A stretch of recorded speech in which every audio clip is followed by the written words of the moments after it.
Speaking about CAF, pardon me. Good.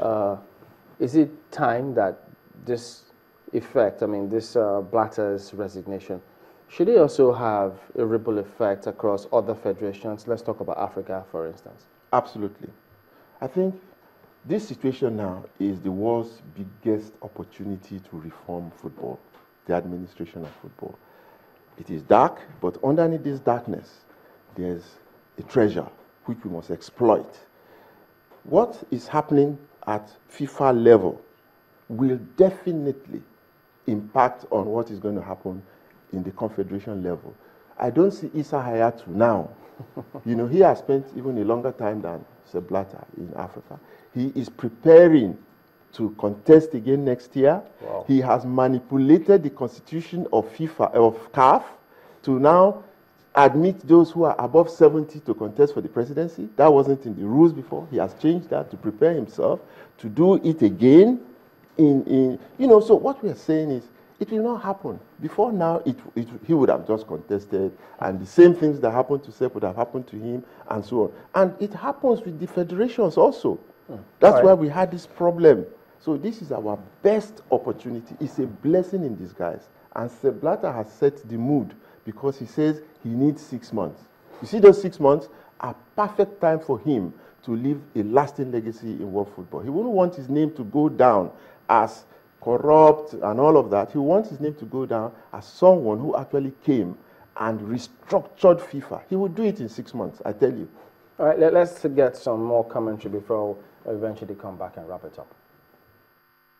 He should be applauded, he should be commended for taking the decision, because he came out to say that even though he got the mandate of the Congress, he did not get the mandate from other stakeholders, for example, the players and other football audience. So he decided that for the sake of FIFA and for the good of the game, he decided to throw in the towel. Blatter has been somebody that is so very passionate about the game, and he's been there for 40 years, and being in FIFA, holding that very key responsibility, he built it beyond people's comprehension. But beyond that, football is a game of peace. Football is where he doesn't want turmoil. He feels there are so many extreme positions, and he doesn't want to be at the center of it. So he decided at that point, to throw in the towel. And beyond that, you also know that football is very massive business. That brings the issue of integrity and transparency and probity, because people are talking about corruption. We all know that corruption, even though it's not Amaju Pinnick supporting, it's the continent of Africa and beyond. Well, that's Amaju Pinnick speaking about Blatter's plan to resign. Well, the thing is, FAs in Africa, such as ours, will also be part of those who are to make that big decision for CAF, for instance, to also plan to resign. But can they take that decision? On their own, they won't be able to do so. But the reforms that will take place in the next 6 months in FIFA will definitely affect the confederations and the national federations to such an extent that you now start to see, in fact, what Pinnick said, you now start to see the real stakeholders, the players, the clubs, the fans, having a say in who becomes, their leader.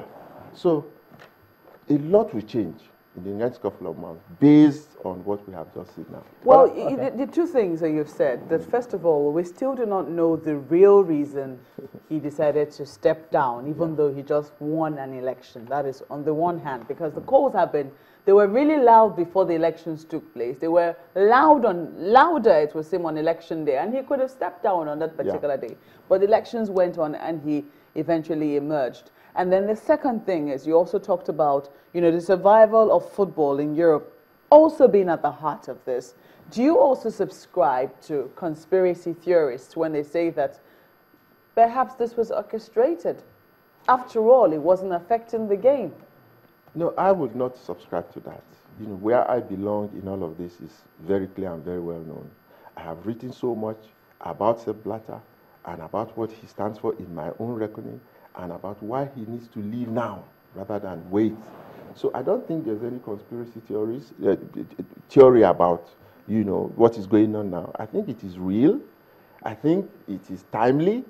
And it was just inevitable that the elements will conspire together to make what is happening now happen. The elements, some would say, maybe he's now been, I think the reality has dawned on him that it was truly time for him to go, because this is coming 72 or so hours after being victorious at that particular election. I still want to go with Marco. What do you think? Do you think he got visited by maybe some of the allegations against some other people, or he just felt if he didn't leave, it was going to cause some kind of imbroglio in the football house? Well, my own theory, which is personal, is that there are some very powerful sponsors of FIFA. Coca-Cola is one of them, and they have a good relationship with Sepp Blatter.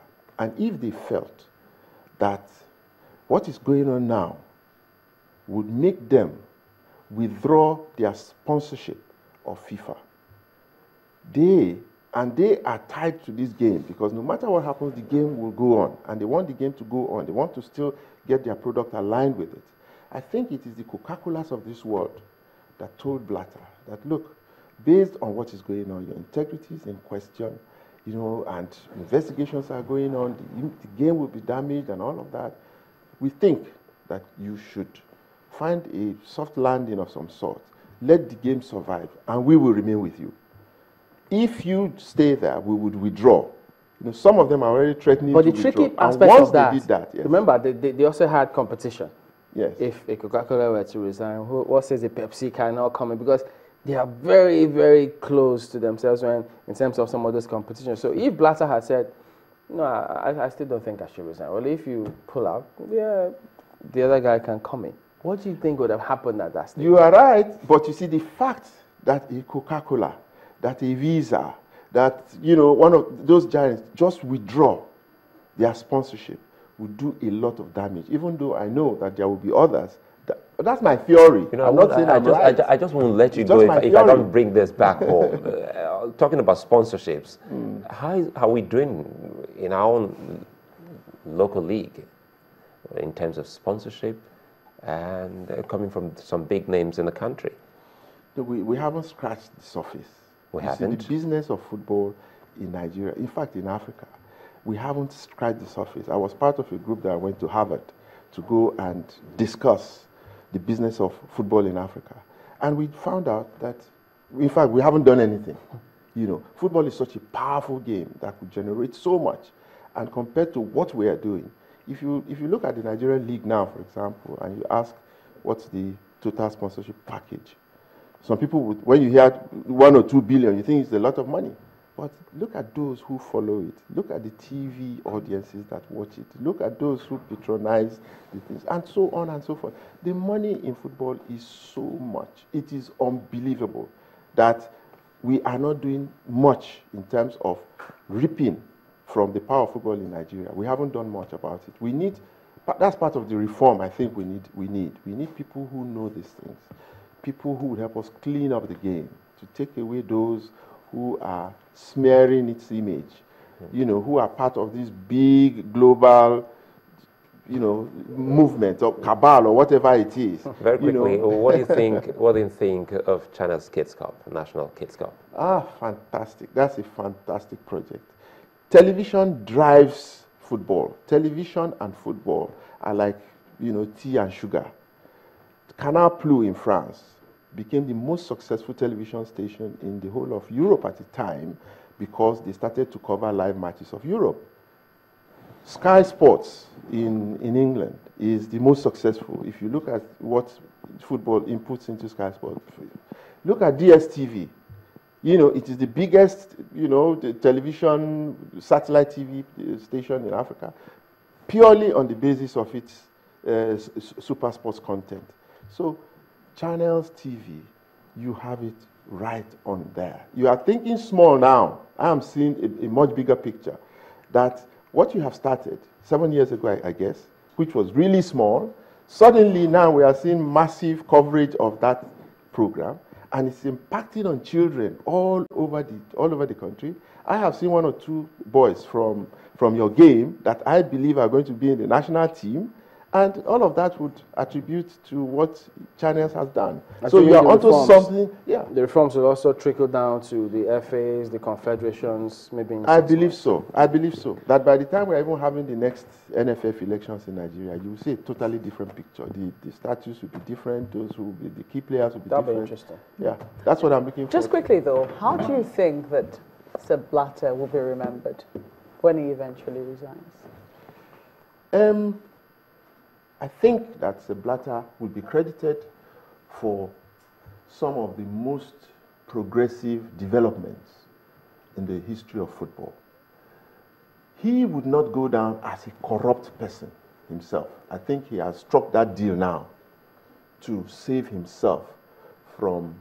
You really think so? Yes. Especially in the light of us not knowing what has caused him That's to exactly step what down. I'm saying. That's exactly what I'm saying.